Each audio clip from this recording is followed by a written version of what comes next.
MPPSC परीक्षा के अंतर्गत समास में से 10 नंबर का पूछा जाता है और यदि आप इसका अध्ययन पूर्ण रूप से अच्छे से कर लेंगे तो मुझे विश्वास है कि आपके ये नंबर अवश्य आपको प्राप्त होंगे। नमस्कार, मैं प्रोफेसर डॉक्टर मीना श्रीवास्तव आज मैं आप सभी के समक्ष उपस्थित हूँ समास एवं उसके भेद के संबंध में चर्चा करने के लिए।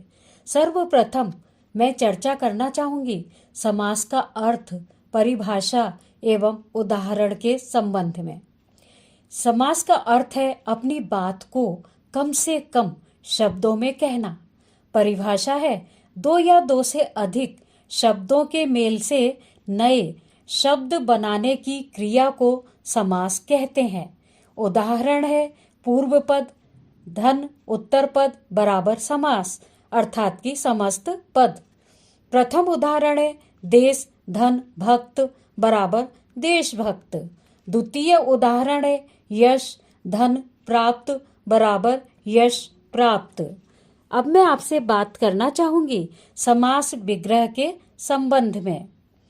परिभाषा है जब समस्त पद के लिए सभी पद अलग अलग किए जाते हैं उस प्रक्रिया को समास विग्रह कहते हैं। उदाहरण है प्रथम उदाहरण दिन, रात। समस्त पद का विग्रह होगा दिन और रात। द्वितीय उदाहरण है माता, पिता।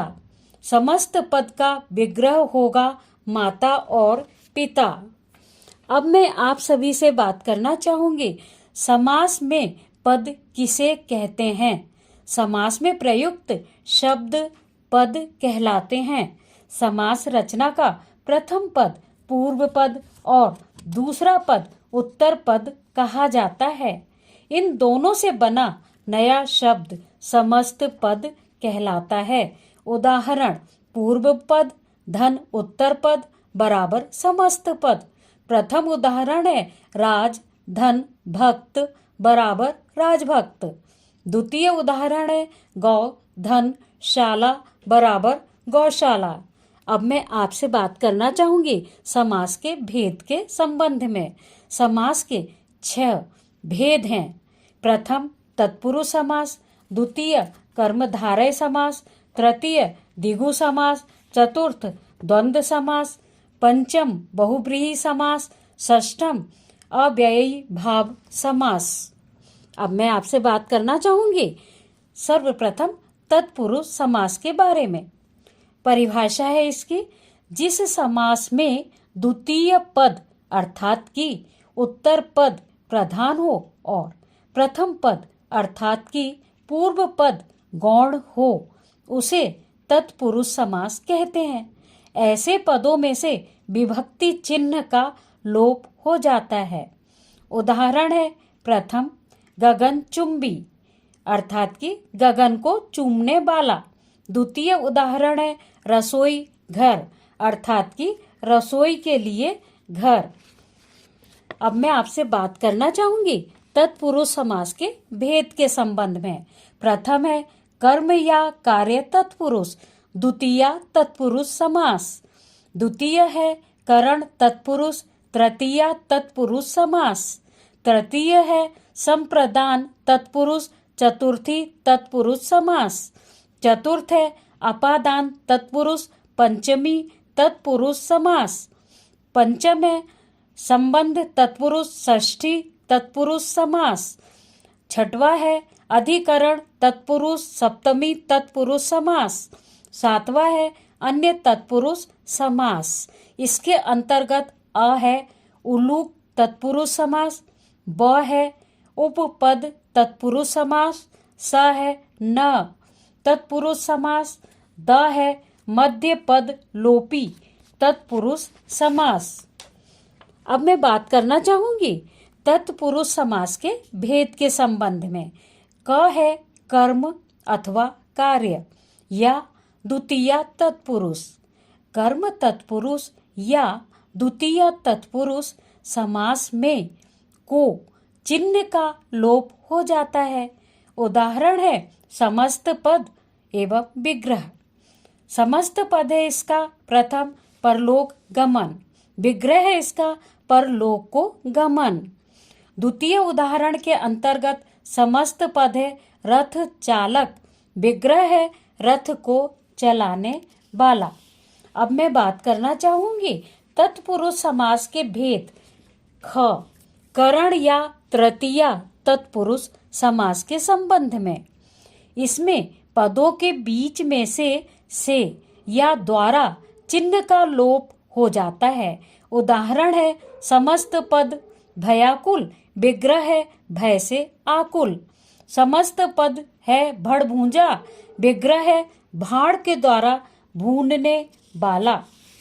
अब मैं बात करना चाहूंगी तत्पुरुष समास के भेद क्रमांक ग के संबंध में।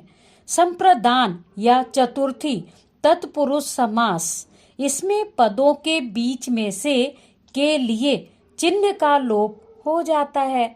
उदाहरण है समस्त पद देवालय, विग्रह है देव या देवता के लिए आलय। समस्त पद है शिवार्पण, विग्रह है शिव के लिए अर्पण। अब मैं बात करना चाहूंगी तत्पुरुष समास के भेद घ के संबंध में, जो है अपादान या पंचमी तत्पुरुष समास। इसमें पदों के बीच में से अलग होने का भाव चिन्ह का लोप हो जाता है।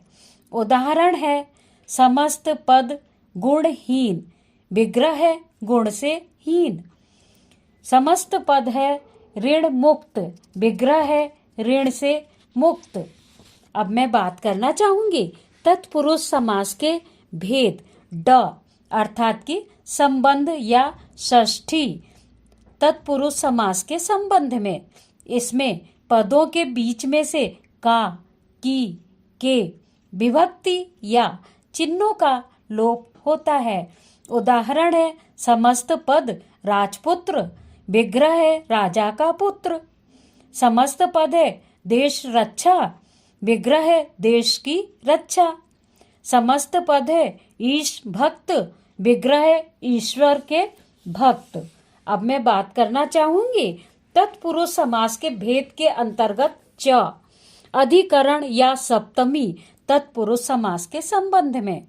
इसमें पदों के बीच में से में पर चिन्हों का लोप हो जाता है। उदाहरण है समस्त पद पुरुषोत्तम, विग्रह है पुरुषों में उत्तम। समस्त पद है आत्म केंद्रित, विग्रह है आत्मों पर केंद्रित। अब मैं बात करना चाहूंगी अन्य तत्पुरुष समास के संबंध में। इसके अंतर्गत प्रथम है उलुक तत्पुरुष समास, जिस समास में पहले पद की विभक्ति का लोप न हो अलुक तत्पुरुष समास कहलाता है। उदाहरण है समस्त पद मृत्युंजय, विग्रह है मृत्यु को जय करने वाला।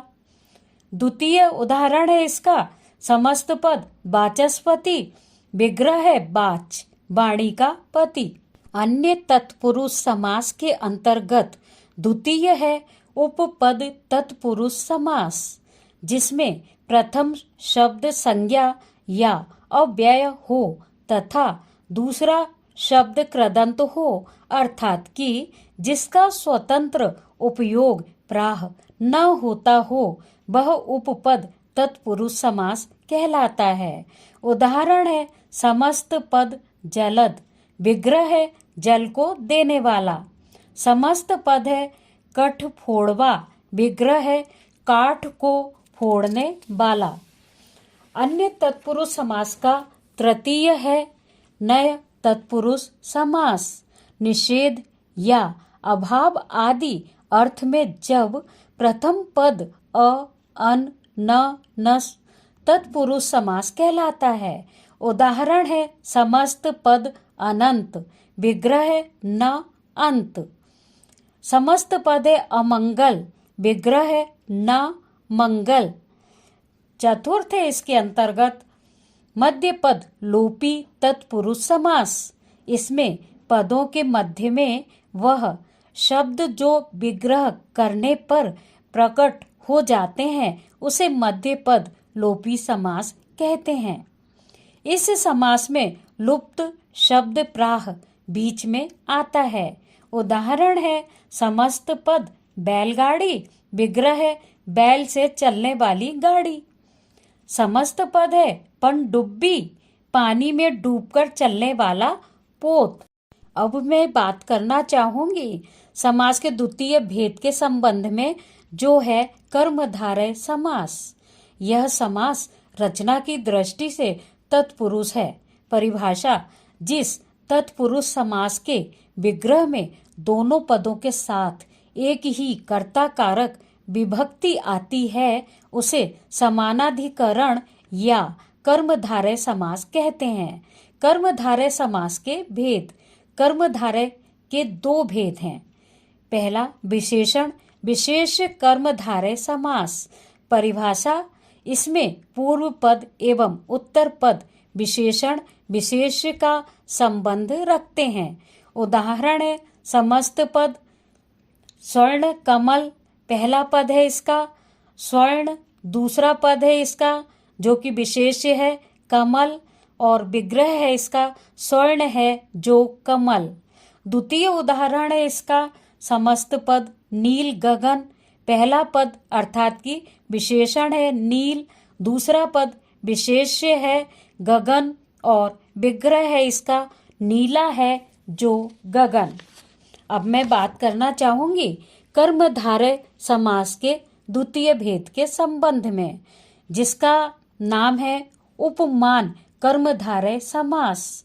जब दोनों पूर्व एवं उत्तर पदों में उपमान उपमेय का संबंध हो वह उपमान कहलाता है। उदाहरण है समस्त पद नरसिंह, उपमान है सिंह, उपमेय है नर, विग्रह है सिंह के समान नर। द्वितीय उदाहरण है समस्त पद है राजीव नयन, उपमान है राजीव, उपमेय है नयन, विग्रह है राजीव के समान नयन। अब मैं बात करना चाहूंगी समास के तृतीय भेद द्विगु समास के संबंध में। जिस समास में शब्द का पूर्व पद संख्यावाचक विशेषण दर्शाता हो उसे द्विगु समास कहते हैं। इस समास के पूरे शब्द से एक समूह का बोध होता है। उदाहरण है समस्त पद नवग्रह, विग्रह है 9 ग्रहों का समाहार। द्वितीय उदाहरण है चौराहा, विग्रह है 4 राहों का संगम। अब मैं बात करना चाहूंगी समास के चतुर्थ भेद के संबंध में, जो कि है द्वंद्व समास। परिभाषा है इसकी, द्वंद्व समास में दोनों पद प्रधान होते हैं। द्वंद्व समास के भेद। द्वंद्व समास के 3 भेद हैं। प्रथम है इतरेतर द्वंद्व, इसमें दोनों पद प्रधान होते हैं और दोनों पदों का अलग अलग महत्व होता है। उदाहरण है समस्त पद राधा कृष्ण, विग्रह है राधा और कृष्ण। समस्त पद है सीताराम, विग्रह है सीता और राम। द्वितीय है इसका उदाहरण समाहार द्वंद्व। इस समास के विग्रह में इत्यादि आदि का प्रयोग किया जाता है। उदाहरण है समस्त पद घर द्वार, विग्रह है घर द्वार आदि। द्वितीय उदाहरण है मेल मिलाप, विग्रह है मेल मिलाप आदि। तृतीय है अब इसके अंतर्गत वैकल्पिक।